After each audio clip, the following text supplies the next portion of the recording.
జగన్మోహన్ రెడ్డి అధికారంలో ఎటువంటి అభివృద్ధి నోచుకోలేదని, తెలుగుదేశం పార్టీ హయాంలోనే అభివృద్ధి జరిగిందని, సంక్షేమంలో కొలతలతో ఏ వర్గం కూడా సంతోషంగా లేరని రాయదుర్గం తెలుగుదేశం పార్టీ అభ్యర్థి కాల్వ శ్రీనివాసులు తెలిపారు.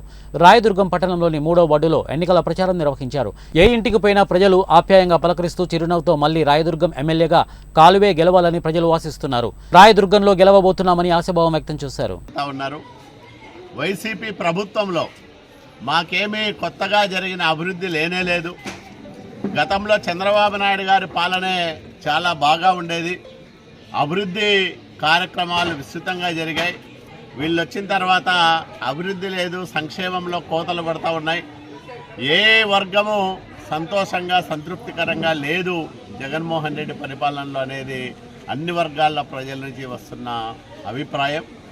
మేము ఏ గ్రామానికి పోయినా, ఏ వార్డులో పర్యటించినా అందరూ కూడా చాలా సానుకూలంగా మమ్మల్ని స్వాగతిస్తూ ఉన్నారు, ఆదరిస్తూ ఉన్నారు. ఖచ్చితంగా సైకిల్ గుర్తుపైనే ఓటేస్తామని నమ్మకంగా చెప్తా ఉన్నారు.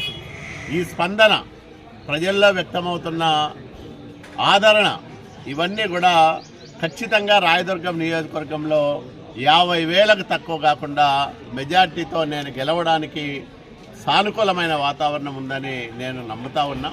ప్రజల ఆశీస్సులు, అన్ని వర్గాల ప్రజల ఆదరాభిమానాలతో వచ్చే 5 సంవత్సరాల కాలంలో రాయదుర్గం నియోజకవర్గాన్ని అన్ని రంగాల్లో అగ్రగామిగా నిలపడానికి శాయశక్తులా కృషి చేస్తా. గత 5 సంవత్సరాల పాలనలో ఎలాంటి అభివృద్ధి జరగలేదు కాబట్టి